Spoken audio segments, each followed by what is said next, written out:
Welcome to Puja Nardia English classes. आज के video में हम करेंगे सिनोनिम्स ऑफ काम।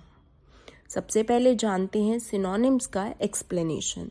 सिनोनिम्स आर वर्ड्स और phrases that have the same और very similar meanings.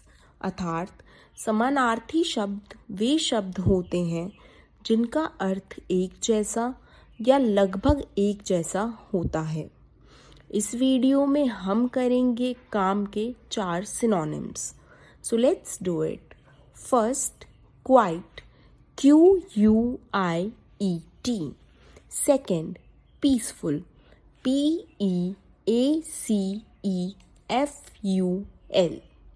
Third, unruffled, UNRUFFLED। Fourth, tranquil, TRANQUIL।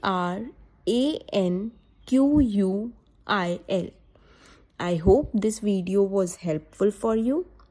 Thanks for watching. For more videos, like and subscribe the channel.